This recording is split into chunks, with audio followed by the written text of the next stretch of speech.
Hello दोस्तों, season classes में आपका फिर से स्वागत है।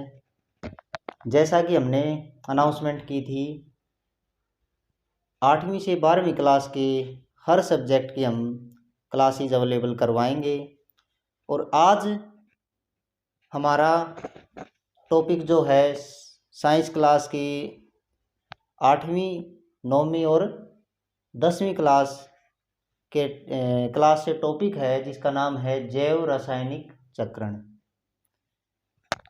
और इसके बारे में ज़्यादा से ज़्यादा एक्सप्लेन हमारे आज आपके बीच पधार रही हैं हमारी madam Vineet. Hello everyone. Season classes में आप सभी का स्वागत है। तो सीज़न क्लासेस में साइंस की ये फर्स्ट क्लास है। सबसे पहले I gratefully thankful to mister Vinod sir who gave me a golden chance to present myself on their channel. So friends, ये जो आज का हमारा टॉपिक रहने वाला है वो नाइट्रोजन चक्र का है, जो कि क्लास 8, 9th और 10th का बहुत ही इम्पोर्टेंट टॉपिक है। तो ये साइंस की आज पहली क्लास है। आपको time to time season classes में साइंस की और क्लासेस भी इम्पोर्टेंट टॉपिक्स की प्रोवाइड होती रहेंगी। तो फ्रेंड्स, नाइट्रोजन चक्र जो है इसको पढ़ने से पहले हमें ये पता होना चाहिए कि नाइट्रोजन चक्र किस कैटेगरी के अंतर्गत आता है। यानी जो नाइट्रोजन चक्र है वो जो है एक जैव रासायनिक चक्र है। तो हमें जैव रासायनिक चक्र के बारे में भी सबसे पहले पता होना चाहिए। तो फ्रेंड्स, जैव रासायनिक चक्र जो है वो क्या है? जीवमंडल के जैविक और अजैविक घटकों के बीच का जो सामंजस्य है वो जीवमंडल को गतिशील और स्थिर बनाता है। जीवमंडल को जो है अजैविक घटक कौन से हो गए? अजैविक घटक जैसे पेड़ पौधे, वायु, और जीवित घटक कौन से हो गए? जैसे जीव जंतु और हम जैविक घटक हो गए, और अजैविक जो घटक है वो पेड़ पौधे और वायु हो गए। तो इन जो घटकों के बीच है विभिन्न पदार्थों का जो है स्थानांतरण होता है, जैसे ऊर्जा का भी स्थानांतरण होता है, और जो अलग अलग पदार्थ हैं उनका भी परिवर्तन होता रहता है। तो अब हम बात करते हैं नाइट्रोजन चक्र की। नाइट्रोजन चक्र की डेफिनेशन ये रहेगी हमारी। नाइट्रोजन चक्र जो है वो एक जैव रासायनिक चक्र है जिसमें नाइट्रोजन का विभिन्न रूपों में परिवर्तन होता है। नाइट्रोजन का अलग अलग रूपों में परिवर्तन जो होता है वो कुछ प्रक्रमों के द्वारा होता है। तो ये प्रक्रम कुल 5 इसके प्रक्रम हैं। तो हम एक एक को फुल डिटेल में पढ़ेंगे। सबसे पहले आता है नाइट्रोजन स्थिरीकरण। तो फ्रेंड्स, नाइट्रोजन स्थिरीकरण में क्या होता है?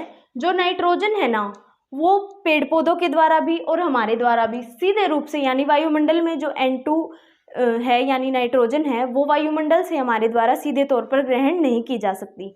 तो अब हमें नाइट्रोजन का उपयोग करने के लिए इसको अलग अलग रूपों में चेंज तो करना पड़ेगा।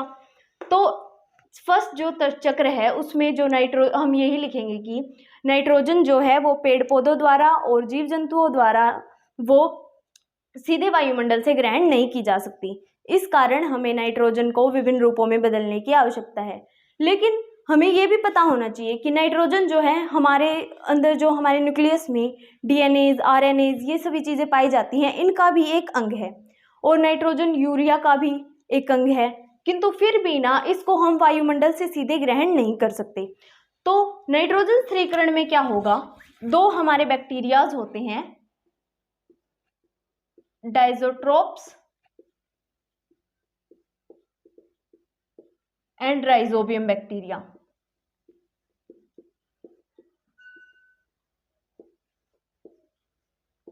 ये हमारे 2 बैक्टीरिया होते हैं। जो राइजोबियम और डाइजोट्रोप्स है वो फलियों वाले पादपों की जड़ पिंडों, यानी फली वाले जो पेड़ पौधे होते हैं, यानी जैसे दालें हो गई या फिर और भी बहुत सारे फलियों वाले पेड़ पौधे होते हैं, उनकी जड़ों में ये पाए जाते हैं। तो ये क्या करते हैं? N2 जो है यानी नाइट्रोजन जो है वो वायुमंडल में किस रूप में पाई जाती है? वो अक्रिय रूप में पाई जाती है। अक्रिय रूप क्या हो गया नाइट्रोजन का? जैसे जो नाइट्रोजन है ना वो किसी भी चीज़ के साथ रासायनिक तौर पर नहीं जुड़ सकती, यानी रासायनिक तौर पर जो नाइट्रोजन है वो किसी के भी साथ रिएक्शन नहीं कर सकती। तो N2 अक्रिय जो है ये वायुमंडल में विद्यमान है। तो वायुमंडल में ये विद्यमान है। फिर जो फलियों वाले पादपों की यानी फलियों वाले पेड़ पौधों की जड़ों में ये 2 हमारे बैक्टीरिया पाए जाते हैं। फर्स्ट है डाइजोट्रोप्स बैक्टीरिया एंड सेकेंड है राइजोबियम बैक्टीरिया। ये बैक्टीरियाज क्या करते हैं, नाइट्रोजन को NH3 यानी अमोनिया और NH4 यानी अमोनियम, ये दो बैक्टीरिया क्या करते हैं, नाइट्रोजन को अमोनिया और अमोनियम में परिवर्तित कर देते हैं।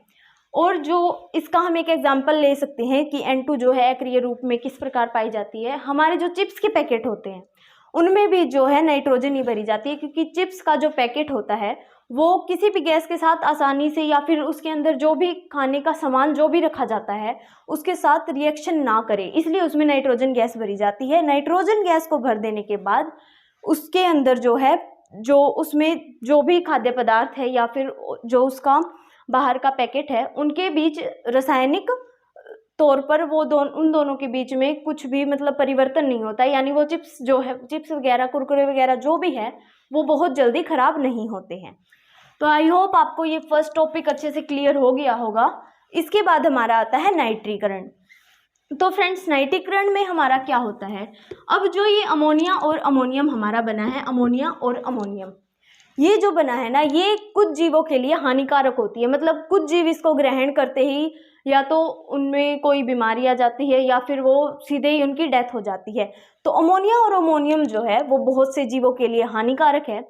अब ये जिन जीवों के लिए हानिकारक है तो हमें इसको भी किसी न किसी पदार्थ में तो बदलना पड़ेगा, जिससे कि जो जिन जीवों के लिए अमोनिया और अमोनियम हानिकारक है वो भी नाइट्रोजन का उपयोग कर सके। तो इसके लिए सेकंड जो हमारा प्रक्रम आता है वो आता है नाइट्रीकरण। नाइट्रीकरण में जो कुछ हमारे दो टाइप के बैक्टीरियाज होते हैं, नाइट्रोसोमोनास एंड नाइट्रोबैक्टर, वो क्या करते हैं, नाइट्रोजन का ऑक्सीकरण कर देते हैं। नाइट्रोजन का ऑक्सीकरण करके वो NO3 यानी नाइट्रेट और NO2 यानी नाइट्राइट इसको बना देते हैं। अब इसमें एक न्यू वर्ड आया है, ऑक्सीकरण। तो ऑक्सीकरण क्या है, ऑक्सीकरण में क्या होता है, जो नाइट्रोजन या फिर कोई भी और पदार्थ हो गया, मान लो कोई भी पदार्थ हो गया, उसमें जो है हाइड्रोजन या हाइड्रोजन की जगह पे ऑक्सीजन डाल दी जाती है। अब हमने क्या, हमारा इसमें ऊपर वाले इसमें नाइट्रोजन स्थिरीकरण में क्या बनाना था हमारा, NH3 और NH4। और जब हम इसका नाइट्रीकरण करेंगे, नाइट्रीकरण में ऑक्सीकरण की प्रक्रिया होगी और ऑक्सीकरण की प्रक्रिया में क्या हो जाएगा, ये H यानी हाइड्रोजन के जो भी इसमें अणु है वो तो हट जाएंगे और उसमें ऑक्सीजन के अणु हम उसकी जगह पे रख दिए जाएंगे, यानी इसका जो है नाइट्राइट और नाइट्रेट में परिवर्तन हो जाएगा। तो ऐसा कौन कौन से बैक्टीरिया करेंगे, नाइट्रोसोमोनास एंड नाइट्रोबैक्टर।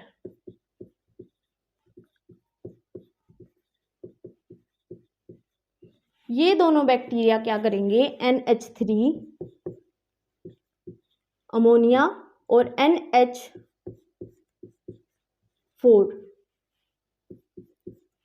इसको क्या करेंगे, NO2 माइनस और NO3 माइनस। इनके जो ये रासायनिक सूत्र है इसको याद करने में थोड़ी सी आपको डिफिकल्टी हो सकती है, क्योंकि जो ये है NO2 इसको तो हम लिखते हैं नाइट्राइट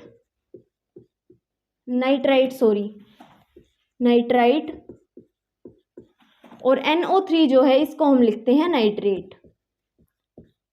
तो आपको ये याद रखने की थोड़ी सी ज़रूरत है कि जो NO2 है उसको हम नाइट्राइट बोलेंगे और जो NO3 है उसको हम नाइट्रेट बोलेंगे। अब इसमें क्या हुआ, नाइट्रीकरण में मेनली जो प्रोसेस हुई वो है ऑक्सीकरण। ऑक्सीकरण के द्वारा क्या हुआ, जो ये NH3 और NH4 थे ना, इसमें ये हाइड्रोजन के अणु तो हटा दिए गए, दोनों में ही हाइड्रोजन के अणु हटा दिए गए और इनकी जगह पे ऑक्सीजन के अणु रख दिए गए। अब इसमें नाइट्राइट और नाइट्रेट का निर्माण हो गया। अब आई होप आपको ये भी टॉपिक अच्छे से समझ में आ गया होगा। अब थर्ड पे जो हमारा आता है वो आता है स्वांगीकरण।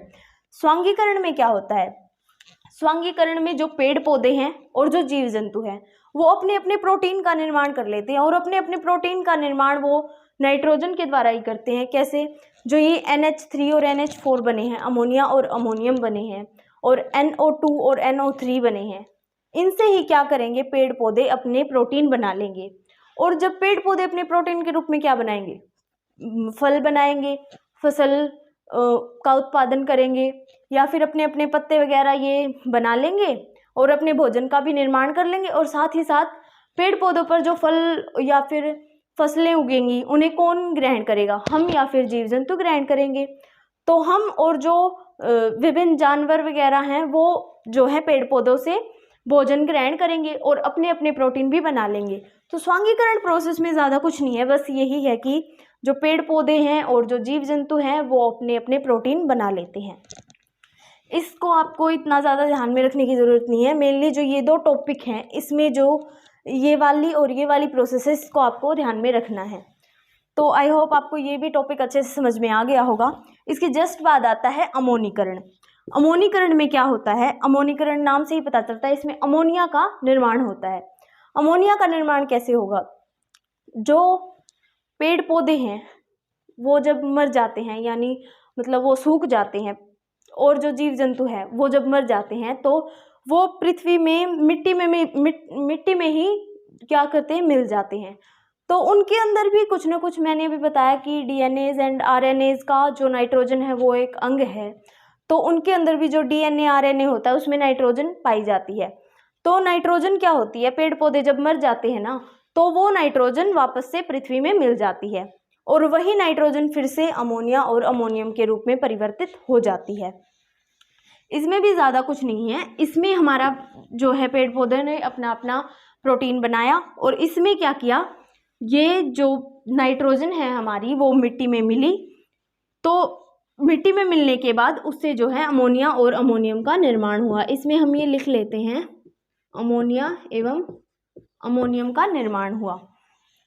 इसमें जो जीव जंतुओं के मरने के बाद तो होता ही अमोनिया का निर्माण, साथ के साथ जो जीव जंतुओं के अपशिष्ट होते हैं या फिर पेड़ पौधों के जो अपशिष्ट होते हैं उनसे भी इसका निर्माण होता है।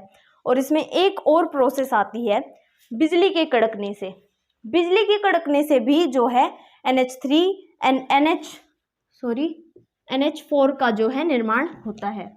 लेकिन जब बिजली कड़कती है ना तो बिजली में बहुत इतनी ज़्यादा ऊर्जा नहीं होती है, बिजली में जितनी ऊर्जा होती है उससे बहुत कम मात्रा में अमोनिया और अमोनियम का निर्माण होता है।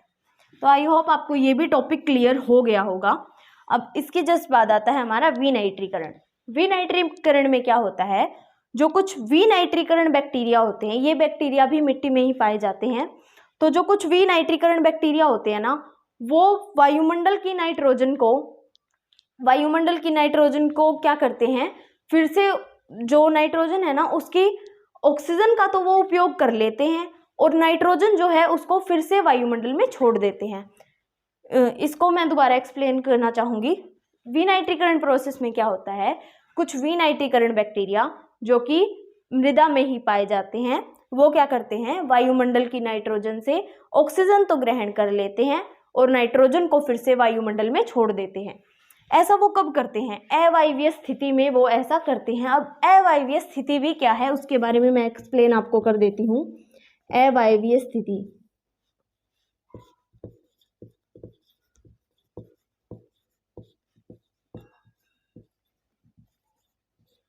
इसको भी आप अगर फैक्ट के रूप में इसके अंदर लिखना चाहे तो आप लिख सकते हैं। अवायवीय स्थिति में क्या होता है, पेड़ पौधों में भी कई बार जो होती है ऑक्सीजन की कमी आ जाती है। तो ऑक्सीजन की कमी आ जाने के कारण वो क्या करते हैं, ये नाइट्राइट और ये नाइट्रेट, इन दोनों में से ऑक्सीजन को तो ग्रहण कर लेते हैं, नाइट्राइट और नाइट्रेट को वो खंडित कर देते हैं और इसके अंदर से ऑक्सीजन को तो वो खुद ग्रहण कर लेते हैं और जो नाइट्रोजन है ना उसको फिर से वायुमंडल में छोड़ देते हैं।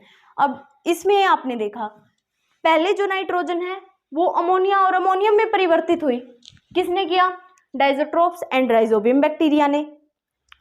एंड फिर इसके जस्ट बाद हमारा प्रोसेस आया नाइट्रीकरण। नाइट्रीकरण में हमने पढ़ा कि ये जो NH3 और NH4 है ये बहुत से जीवों के लिए हानिकारक होती है, जिसके लिए हमने इसको भी सेकंड प्रोसेस में नाइट्राइट और नाइट्रेट में परिवर्तित कर दिया। ऐसा किसने किया, नाइट्रोसोमोनास और नाइट्रोबैक्टर, ये दो बैक्टीरियाज हमारे होते हैं, इनने क्या किया, इसको नाइट्राइट एवं नाइट्रेट में परिवर्तित कर दिया। इसके जस्ट बाद हमारी प्रोसेस आई स्वांगीकरण। स्वांगीकरण में जो पेड़ पौधे और जीव जंतु हैं उन्होंने अपने अपने प्रोटीन का निर्माण नाइट्रोजन के द्वारा कर लिया। इसके बाद हमारी प्रोसेस आई है अमोनीकरण। अमोनीकरण में क्या हुआ, जीव जंतुओं के जो अपशिष्ट थे या फिर पेड़ पौधों के जो अपशिष्ट थे या फिर स्वयं मुर्दा जीव जंतु जो भी थे उनके द्वारा क्या हुआ, अमोनिया और अमोनियम का निर्माण हो गया। ओके, सो इसमें मैंने एक और फैक्ट आपको बताया था, फैक्ट के आपको एक्स्ट्रा मार्क्स मिलते हैं, तो आप इसमें एक फैक्ट ऐड कर सकते हैं कि बिजली कड़कने के द्वारा भी अमोनिया एवं अमोनियम का जो है निर्माण होता है। लेकिन बिजली कड़कने से जो है ना वो बहुत, जो अमोनिया और अमोनियम बनती है वो बहुत कम मात्रा में बनती है। ये आप इसमें फैक्ट राइट डाउन कर सकते हैं। इसके बाद हमारी प्रोसेस आई विनाइट्रीकरण। विनाइट्रीकरण प्रोसेस में क्या हुआ, जो विनाइट्रीकरण बैक्टीरिया है उन्होंने वायुमंडल की, यानी इससे नाइट्राइट और नाइट्रेट से क्या किया, ऑक्सीजन तो ग्रहण कर ली और नाइट्रोजन को फिर से वायुमंडल में छोड़ दिया। तो ऐसा उन्होंने कब किया, अवायवीय स्थिति में। तो अब हम फिर ये आपने देख लिया कि पहले जो नाइट्रोजन है वो वायुमंडल के द्वारा, वायुमंडल से उसका परिवर्तन हुआ। फिर वो फर्स्ट प्रोसेस में तो वो वायुमंडल से उसका परिवर्तन हुआ, लेकिन जो लास्ट प्रोसेस है ना उसमें क्या हुआ, नाइट्रोजन जो है फिर से वायुमंडल में चली गई। तो यही था हमारा नाइट्रोजन चक्र। अब इसको मैं आपको डायग्राम के द्वारा क्लियर करना चाहूँगी। तो चलिए अब हम इसको डायग्राम से समझ लेते हैं। हमने स्टार्टिंग में ही पहले हम इसको पूरा कर चुके हैं। अब इसको मैं सिर्फ और सिर्फ इसके प्रोसेसेस के नाम और ये डायग्राम आप अपनी नोटबुक में राइट डाउन कर सकते हैं। तो सबसे पहले नाइट्रोजन जो है वायुमंडल में थी, N2 अक्रिय रूप में थी वायुमंडल में। फिर नाइट्रोजन स्थिरीकरण हुआ। नाइट्रोजन स्थिरीकरण से जो है नाइट्रोजन का परिवर्तन हुआ अमोनिया और अमोनियम में। ऐसा किसने किया, राइजोबियम बैक्टीरिया, और एक और बैक्टीरिया था हमारा डाइजोट्रोप्स। राइजोबियम और डाइजोट्रोप्स जो है वो पाए जाते हैं फलियों वाले पादपों की जड़ पिंडों में। नाइट्रोजन स्थिरीकरण हुआ, इसके जस्ट बाद हुआ नाइट्रीकरण। नाइट्रीकरण प्रोसेस क्यों हुई, क्योंकि जो अमोनिया और अमोनियम है वो काफ़ी सारे जीवों के लिए हानिकारक है। इसके बाद हमारी नाइट्रीकरण प्रोसेस हुई, जिसमें नाइट्रोसोमोनास एंड नाइट्रोबैक्टर जो बैक्टीरिया थे उन्होंने अमोनिया और अमोनियम को किसमें परिवर्तित कर दिया, NO3 एंड NO2। ये है हमारा नाइट्रेट और ये है नाइट्राइट। इसमें परिवर्तित होने के बाद जो नाइट्रोजन है उसका स्वांगीकरण हुआ, जिसमें जो पेड़ पौधे या फिर जीव जंतु थे उन्होंने अपने प्रोटीन बना लिए। अब स्वांगीकरण होने के बाद चौथा जो हमारा प्रक्रम आता है वो आता है अमोनीकरण, जिसे जो मृत या अपशिष्ट पदार्थ होते हैं जीव जंतुओं या फिर पेड़ पौधों के, उनसे और स्वयं मुर्दा जीव जंतुओं से क्या हुआ, अमोनीकरण हुआ। और अमोनीकरण से क्या हुआ, अमोनिया और अमोनियम का निर्माण हुआ। इसको आप इसके नाम से भी याद कर सकते हैं, अमोनीकरण है तो अमोनीकरण में क्या होगा, अमोनिया और अमोनियम का निर्माण होगा। फिफ्थ जो हमारी प्रोसेस आएगी वो आएगी विनाइट्रीकरण। विनाइट्रीकरण में क्या होगा, जो NO3 एंड NO2 हैं यानी नाइट्राइट और नाइट्रेट हैं, इनसे जो है विनाइट्रीकरण होगा। विनाइट्रीकरण किन के द्वारा किया जाएगा, जो विनाइट्रीकरण बैक्टीरिया हैं उनके द्वारा। ये जो नाइट्राइट और नाइट्रेट हैं वो अवायवीय स्थिति में इसको फिर से N2 में परिवर्तित कर देंगे। ये आपको याद रखने की ज़रूरत है कि ऐसा जो है पेड़ पौधे वो कब करेंगे, अवायवीय स्थिति में करेंगे। वो इनकी इसको खंडित कर देंगे और जो N2 है इसको तो वायुमंडल में फिर से भेज देंगे और जो ऑक्सीजन है उसका वो खुद उपयोग कर लेंगे। तो विनाइट्रीकरण प्रोसेस के द्वारा क्या हुआ, फिर से जो है नाइट्रोजन वायुमंडल में चली गई। तो यही थी आज की हमारी वीडियो। तो आप सभी को थैंक यू ये लेक्चर अटेंड करने के लिए, एंड फिर से हम मिलेंगे एक नई वीडियो के साथ। Thank you.